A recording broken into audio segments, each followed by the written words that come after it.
नमस्कार विद्यार्थियों। हम कर रहे हैं कांग्रेस में उदारवाद पर छठा व्याख्यान। विद्यार्थियों, विगत 5 जो व्याख्यान हैं वो हमने उदारवाद पर किए हैं और हम 5वें व्याख्यान में चर्चा कर रहे थे गोपाल कृष्ण गोखले के बारे में, जिनको एक सच्चा उदारवादी नेता माना जाता है। जहाँ तक बात रही उनकी ब्रिटिश राजभक्ति की, तो उसे उस समय की आवश्यकता समझनी चाहिए। वैसे वे ब्रिटिश सरकार पर निरंतर भारत में प्रशासनिक सुधारों के लिए दबाव डालते रहे। ब्रिटिश सरकार के प्रशासन की बुराइयों की भी उन्होंने आलोचना की। उनकी जो भावनाएं हैं उसका आभास मृत्यु के समय जो उन्होंने अपने साथियों के सामने प्रकट किया और कहा कि मेरी जीवन कथा लिखने या मूर्ति स्थापित करने में अपने समय का अपव्यय न करना, बल्कि अपनी संपूर्ण आत्मा भारत की सेवा में लगा देना, तभी आपकी गणना भारत के निष्ठावान सेवकों में होगी। इसीलिए उनके विरोधी तिलक जो लोकमान्य तिलक है, वे भी कहते हैं कि गोखले भारत के रत्न थे, महाराष्ट्र का सपूत था और वह कांग्रेसी कार्यकर्ताओं में अग्रणी था। अभी तक विद्यार्थियों हमने जितने भी उदारवादी नेताओं की बात की है, उनकी कार्यप्रणाली की आलोचना होती रही है। तो उस पर हम एक दृष्टि डालें, उदारवादियों की दुर्बलताएं।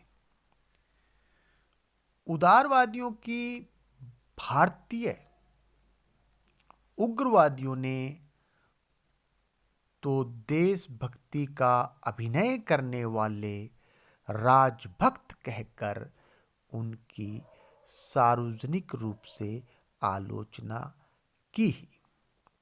परंतु 1888 से ब्रिटिश सरकार की भी उदारवादियों के प्रति नीति बदल गई थी।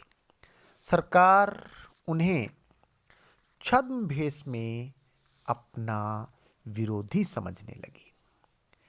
कांग्रेस के प्रति कड़े रुख का पता उस पत्र से अच्छी तरह स्पष्ट हो जाता है, जिसको बंगाल सरकार ने सब मंत्रियों एवं समस्त विभागों के प्रमुख अफसरों को भेजा था और उसमें हिदायत दी गई थी कि भारत सरकार की आज्ञा के अनुसार ऐसी सभी सभाओं में दर्शक रूप में कर्मचारियों का जाना ठीक नहीं है और ऐसी सभाओं में भाग लेने की सख्त मनाही की जाती है। ब्रिटिश सरकार में इतनी आस्था रखने पर भी उदारवादियों के प्रति ब्रिटिश सरकार ने इतना कड़ा रुख अपना लिया था। इससे स्पष्ट है कि भारतीय उदारवादियों में कुछ दुर्बलताएं अवश्य थी।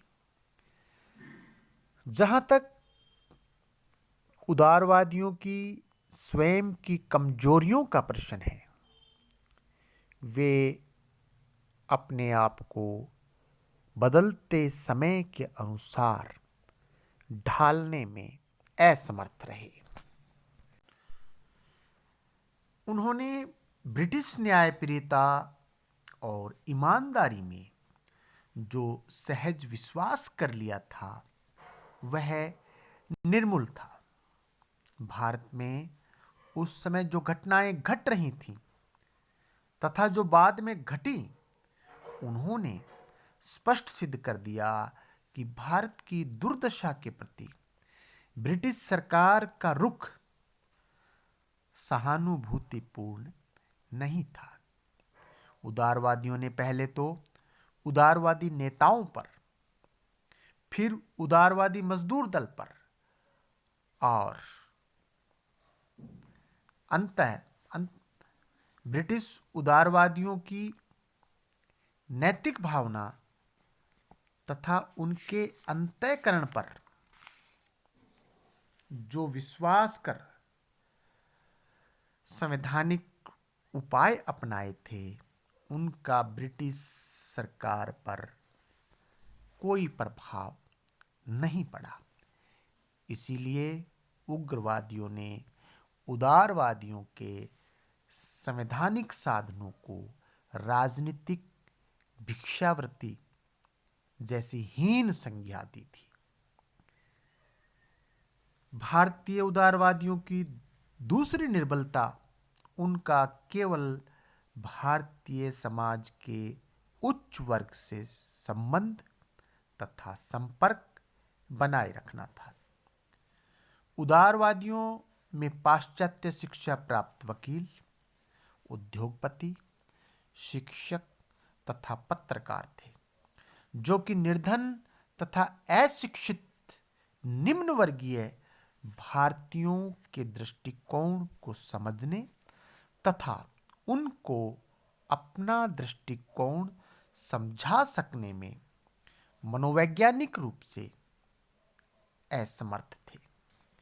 अपने प्रारंभिक चरण में भारतीय राष्ट्रीय कांग्रेस उच्च वर्गीय शिक्षित उदारवादियों की एक राजनीतिक क्लब मात्र थी। तो एक राजनीतिक क्लब, ये जो बाद में जो उग्रवादी विचारधारा के लोग थे, वो इस प्रकार से इनका उपहास उड़ाते थे। इवन मॉरिस और जॉन्स ने जो पुस्तक लिखी, the government and politics of India, उसमें भी उन्होंने इसको एक पॉलिटिकल जो है क्लब की संज्ञा दी। इस प्रकार उनके आंदोलन को राष्ट्रीय आंदोलन न मानकर केवल राजनीतिक आंदोलन ही माना गया। वस्तुतः भारतीय उदारवाद भारत के जन साधारण को प्रभावित करने में असफल रहा। भारतीय उदारवाद यानी कि भारतीय उदारवादी, जिसमें महादेव गोविंद रानडे का नाम है, गोपाल कृष्ण गोखले का नाम है, दादा भाई नौरोजी का नाम है, ये बड़े नेता थे। भारत के मध्यम और निम्न वर्ग में जो राष्ट्रीय भावनाएं उद्वेलित हो रही थी, उसे भारतीय उदारवादी आत्मसात नहीं कर सके। इस संदर्भ में उदारवादी भारतीय जनता के नेता नहीं बन सके। गुरमुख निहाल सिंह ने अपनी पुस्तक भारत का वैधानिक और राष्ट्रीय विकास जो पुस्तक है, उसमें गुरमुख निहाल सिंह ने लिखा है कि गोखले को छोड़कर, संभवतः गोखले को छोड़कर कांग्रेस के नरम नेताओं में स्वतंत्रता के लिए व्यक्तिगत बलिदान करने और आपत्तियां सहन करने को कोई तैयार नहीं था। विद्यार्थियों, एक तथ्य यह भी है कि ये जो उदारवादी नेता हैं, वो किसानों व श्रमिकों की जो समस्याएं हैं, उन समस्याओं को रेखांकित नहीं कर पाए। वो किसान और श्रमिक, इनकी जो स्थिति थी, वो स्थिति उन्होंने उसको उजागर नहीं किया। और वो ये वर्ग उपेक्षित रहा। उदारवादी अपने से संबंधित शहरी लोग, शिक्षित, उच्च वर्ग के हितों की ही वकालत करते थे। सच तो यह है कि उदारवादी नेता किसानों से, श्रमिकों से, आम भारतीयों से संपर्क ही स्थापित नहीं कर सके। उनके शीर्ष नेताओं ने अत्यंत अभिजात्य जीवन शैली को अपनाया था। जैसे महादेव गोविंद रानाडे की बात करें, 1886 में जब आप शिमला गए तो अपने साथ 25 सेवकों का एक दल लेके गए। इनके जो असिस्टेंट्स हैं 25।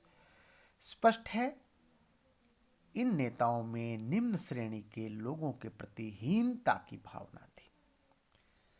1874 में फिरोज शाह मेहता पारसी मुसलमानों की झड़पों में गिर गए थे, तो आक्रोश में उन्होंने मुसलमानों को निकृष्ट और निम्नतम शब्दों का प्रयोग करके उन्होंने उनको एक प्रकार से गाली निकाली। आधुनिक रिसर्च से पता चलता है कि शीर्ष उदारवादी नेता बुद्धिजीवी और संपत्तिधारी व्यक्ति थे। अतः जब उदारवादी आम भारतवासियों से ही संबंध नहीं बना सके थे, तो श्रमिक व किसान वर्ग में जाना तो उन्हें और भी उनके लिए दुष्कर कार्य था। यही कारण था कि उन्होंने किसानों को भूमि कर से बचाने व श्रमिकों को पूंजीपतियों के शोषण से बचाने के लिए कुछ नहीं किया। इसी कारण उन्हें जन साधारण का सहयोग नहीं मिला। पर उदारवादियों की इसी कमी के साथ हमें यह भी ध्यान रखना चाहिए कि 1905 तक नवोदित श्रमिक वर्ग संगठित नहीं हुआ था। किसान भी कांग्रेस की स्थापना से अवगत नहीं हुए थे। अतः वे भी मजदूरों की भांति खामोश थे। उस समय पूंजीपति वर्ग ही क्रियाशील था, निसंदेह प्रगतिशील दृष्टिगोचर हो रहा था। कई उदारवादियों को ब्रिटिश सरकार के भक्त व समर्थक बने रहने के कारण उच्च पद प्राप्त हुए थे। 1908 में मॉर्ले ने एसपी सिन्हा को गवर्नर जनरल की कार्यपालिका परिषद में विधि सदस्य बनाया। सर तेज बहादुर सप्रू को भारत सरकार का विधि सदस्य, बिहार के सैयद हसन इमाम को उच्च न्यायालय का न्यायाधीश, सच्चिदानंद सिन्हा को बिहार की कार्यपालिका का सदस्य, श्रीनिवास शास्त्री को व्यवस्थापिका का सदस्य और बाद में प्रिवी काउंसिल का सदस्य बनाया गया। 1905 में फिरोज शाह मेहता को नाइटहुड की पदवी लॉर्ड कर्जन जैसे अनुदारवादी अधिकारी ने प्रदान की, परंतु इन उच्च पदों की प्राप्ति का असर जनता पर उल्टा पड़ा। उदारवादी नेता भारतीय जनता के श्रद्धा के व आदर के पात्र नहीं बन पाए। भारतीय उदारवादी भारतीयों के विश्वसनीय नेता नहीं बन सके। उनकी देशभक्ति ब्रिटिश शासन के प्रति अपार श्रद्धा होने के कारण सदैव शंका की दृष्टि से देखी जाती रही। ब्रिटिश शासन के भक्त बने रहने में ही उन्होंने अपना गौरव समझा। वह उनके अपयश का कारण बना। वे ये समझने में असफल रहे कि अंग्रेज भारतीय हितों की अवहेलना कर सदैव ब्रिटिश हितों की चिंता करेंगे। वे अंग्रेजों के इस मंतव्य से भी अपरिचित रहे कि उनका उद्देश्य भारत का शोषण करना है, न कि विकास करना। यातायात व संदेश वाहन के साधनों के विकास के पीछे उनका मूल उद्देश्य भारत में ब्रिटिश साम्राज्य को बनाए रखना था, न कि भारतीयों को आराम पहुंचाना था। उग्रवाद के विकास ने उदारवादियों की सारी निर्बलताओं को जन साधारण के समक्ष प्रस्तुत किया। इस कारण वे बदनाम भी हुए और उन्होंने जो भी उनकी कार्यशैली थी उसको राजनीतिक भिक्षावृत्ति करार दिया। वे ब्रिटेन की सरकार को विनम्र प्रार्थनाओं द्वारा वहां की जनता को ब्रिटिश सरकार के प्रति अपनी अनन्य भक्ति प्रदर्शित कर अपना सहायक बनाना चाहते थे, जो उनकी भारी भूल सिद्ध हुई। ऐसे लोग बिरले ही थे जो कारावास, देश निर्वासन तथा निजी संपत्ति का अपहरण सहन कर सकते थे। विद्यार्थियों, बिना त्याग व बिना कष्ट के दुनिया में कोई वस्तु प्राप्त नहीं होती है, इसका इतिहास साक्षी है। शेष अगले व्याख्यान में। बहुत बहुत धन्यवाद।